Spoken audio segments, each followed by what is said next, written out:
we are going to discuss about one of the ancient nation, very ancient nation in the world, that is China. Actually, name of that nation, with my knowledge, is Chin. In India, we are trying to call this as Chin. In English, they are writing China and therefore they are pronouncing China. The Chin is very ancient nation. In Sanskrit, you can go through word Prachin. I don't know what is the meaning, is there any connection with Prachin, with Chin. But that is very ancient nation. But that is very aggressive nation also. In ancient period, this nation suffered a lot. They were continuously attacked by various tribal people. The tribes, they were living to the north of and west direction, particularly west, northwest direction of China.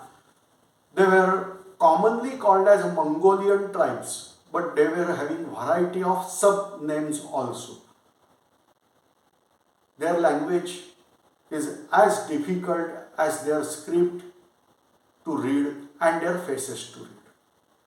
And therefore, I can't pronounce various words, but you can consider only this part, that in old days, China was invaded by various nations time to time, inclusive of a great person. Great means he expanded his empire to very great extent, therefore great. His name is Taimujdin. Okay. But you are recognizing him under the name of Genghis Khan, Chengiz Khan, like that. Actually, the title is Chingiz Khan. After conquering China, he took title as Chingiz Khan. The literally meaning of Chingiz Khan is overlord of the world. He formed a vast empire ranging from China, that means Pacific Ocean, to Black Sea. A vast empire was produced by Chengiz Khan without showing much of the greatness for himself. Not world is also showing greatness to him, except with fewer nations. But just for comparison, Alexander's empire was one of the corner of Chengiz Khan's empire. So rest of thing you can search. But in latter phase, China unified under Manchu dynasty.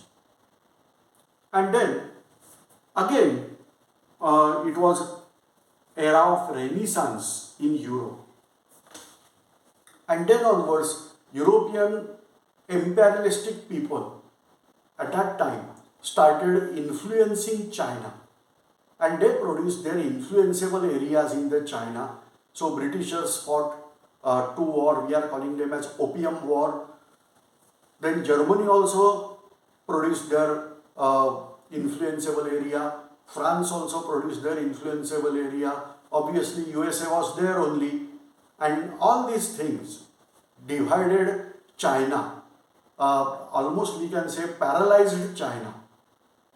But in latter phase, there was a revolution and Manchu dynasty came to end. Under leadership, I can't say strong leadership, but under leadership of Chiang Kai-shek, a government was formed, which was not that strong. And then communist revolution was there. Mao Zedong, under his leadership, a strong China at that time evolved, particularly after World War II. This China evolved, and then the communist China, no doubt it was not Russian communism, they have their own communist ideas, and with that ideology, they started consolidation of the empire. And in that consolidation part, very unfortunate thing is there, China become aggressive. And they conquered variety of parts. So here, I want to show you, with my knowledge, whatever the parts of China are there, and what are the threats from Chinese side towards India and from Indian side towards China. Both things we have to discuss. Actually, it is said that attack is the best way of defense. This principle is followed by China and prior to that Britishers. If you check out British rule over India, Indians were not having threat because already we were under rule of Britishers. But Britishers were having threat of aggression of Russia at that time. Prior to Opium War, Britishers were also having threat from Chinese side because China was vast and Britishers were not able to get exact idea where do China stand prior to the Opium War 1, and therefore they were having problem. Now here I am showing, but these maps are not for political purpose, so I am just drawing. This is for educational purpose, try to understand the concept.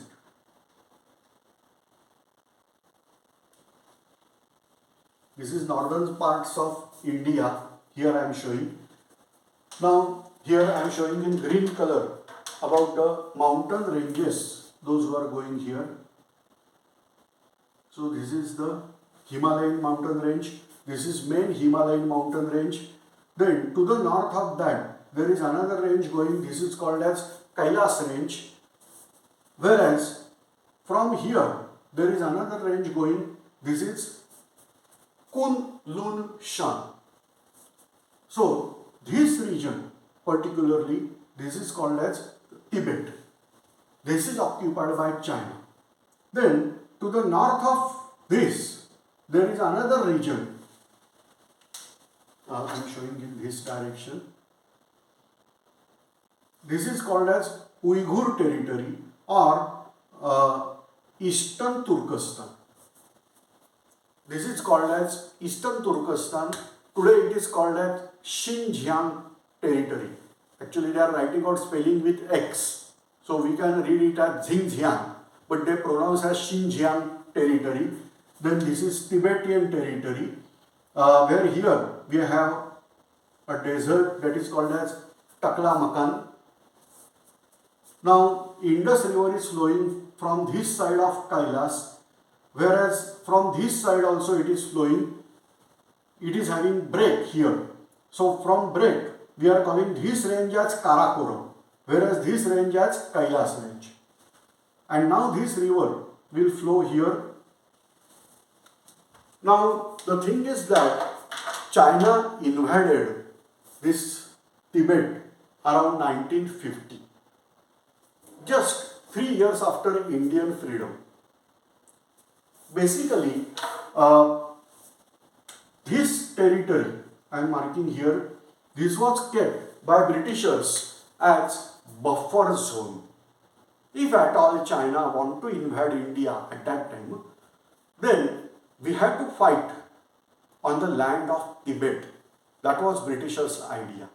And that's why Tibet was under influence of India, bracket British India. Whereas Eastern Turkestan, that is also a region of Turk people, or rather Mongol. It is having mixture of variety of ethnic group. The Kazakhs are there, Uzbeks are there, then Mongols obviously because Genghis Khan's empire was there, and so the Mongols were also there, and all these mixture ethnic groups are there in that Xinjiang territory. So today the China is occupying these all things, and that's why we have problem, because in old days Tibet and Indians were like brothers. They are also following Buddhism. They are very, very peaceful people.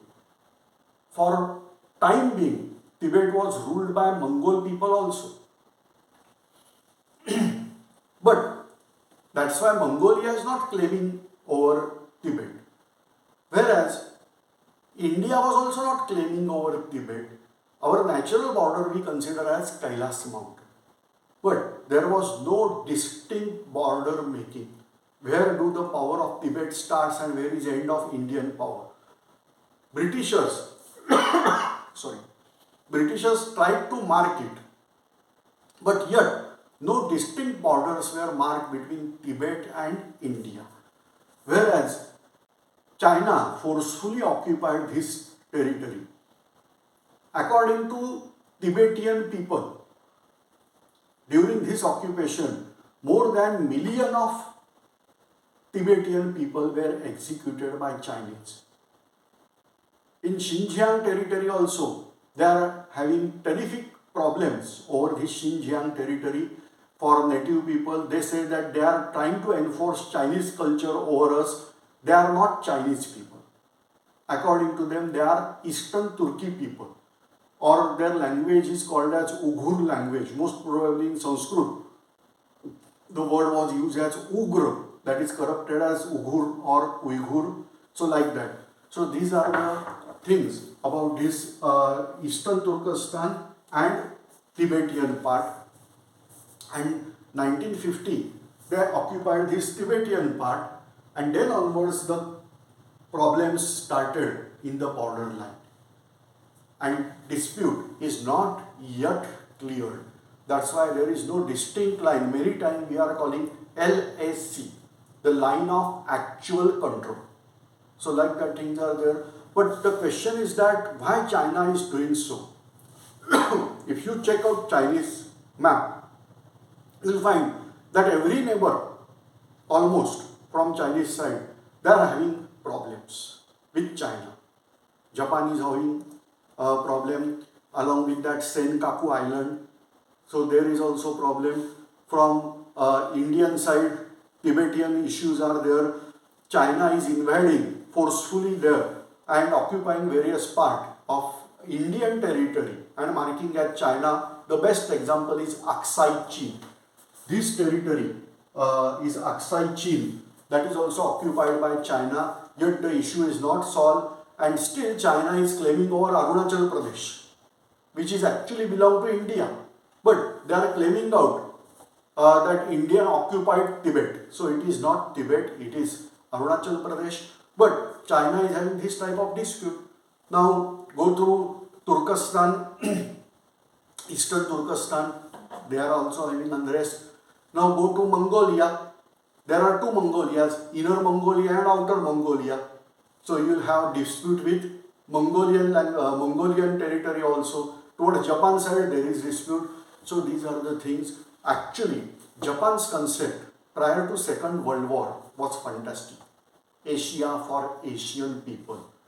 And we have to follow that concept. If China is deliberately fighting with us or these nations, then obvious thing is that there is no unity possible. So these issues should be solved as early as possible. Don't keep these issues pending. And we can unite, all Asian people can unite under the name Asia for Asian people. So like that things should be there. Anyway, just I am giving you idea. This topic is not intended for any study, but international relation, what is Uyghur territory, how China is occupying other nations' part and claiming that they are there. So like that things I have discussed here. If you are having any doubt or any suggestion, please mention in the comment. Thanks.